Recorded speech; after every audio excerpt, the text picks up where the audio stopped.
I wanted to say a quick thank you to all of our subscribers for your support so far. I also wanted to let you guys know about our Patreon. If you want to see behind the scenes footage, or if you want to see how we develop stories, or even suggest an idea, then go to patreon.com/point report. Your support is hugely appreciated, and we're looking forward to breaking more stories with your help.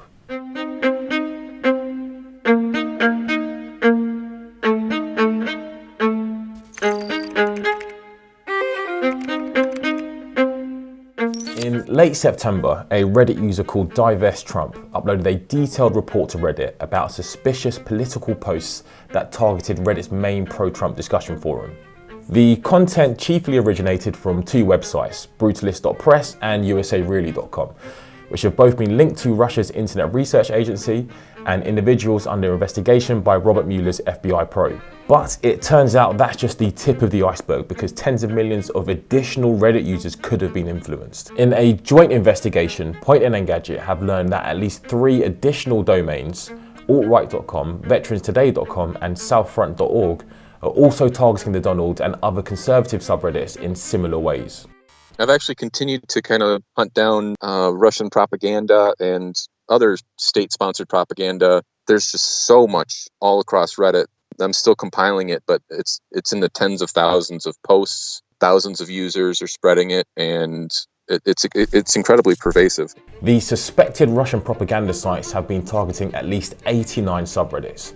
In partnership with data analytics company Gravwell, we have scrutinized the nature and scale of these posts. Our findings suggest a Russian-led attempt to antagonize and influence Americans online, which began mid-September last year and is still ongoing. The total subscriber base of all 89 subreddits is in excess of 68 million registered users. The majority of the subreddits were conservative or right-leaning in content, such as Conservatives Only, The Donald, or Drain the Swamp.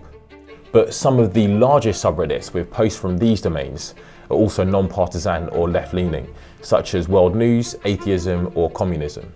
At the time of publishing, Reddit had banned 6 of the 89 subreddits, although 2 of those were banned because they didn't have any moderators and not because they were deemed to have violated the rules of engagement. Additionally, Reddit has quarantined one of these subreddits, 9/11 Truth, which now comes with a misinformation warning before users can access the content.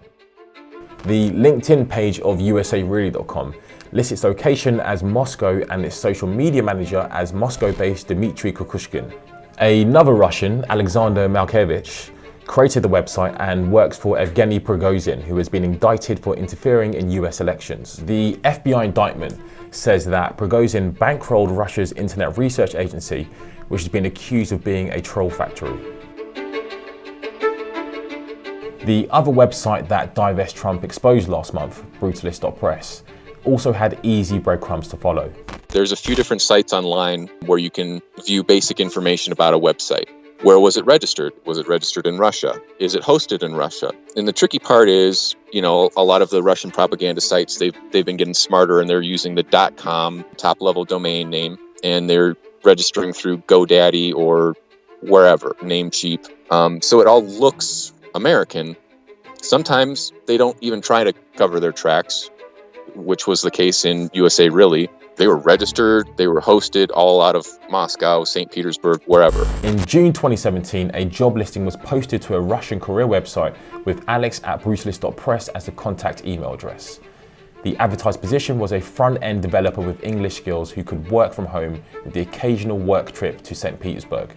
The website has since changed its host country to the United States, but a screenshot from a previous Who Is page shows that usareally.com was originally registered in Russia.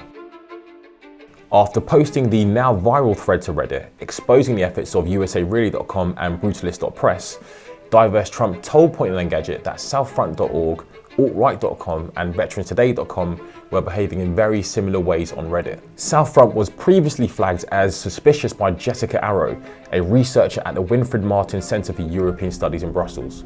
In an academic paper published in the journal European View, she cited southfront.org as a pro-Kremlin domain and said that it portrays itself as a crowdsourced project, but it looks more like a professional infowar project run or backed by the Russian military. It's difficult to prove beyond doubt that a website is part of a misinformation campaign directed from the Kremlin. But researchers have shown that it only takes a small band of devotees to influence the balance of an online conversation. Srijan Kumar, a postdoctoral researcher at Stanford University, scrubbed Reddit's comments and carried out a data-driven analysis of conflicts on Reddit. He found that a few bad eggs can have a huge impact. We wanted to understand the mechanisms that essentially lead to this phenomena and which users and which communities are involved in this troll-like raiding behavior on Reddit. Essentially what we found was less than 1% of these communities were responsible for 75% of these antisocial behavior or conflicts.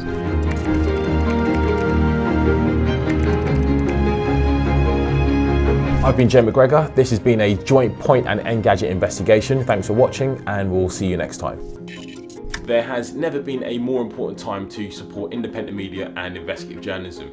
So if you like the work we do, then subscribe to our channel, send us tips, and most importantly, if you can, pledge to our Patreon and help keep us going and keep us uncovering these stories. Cheers.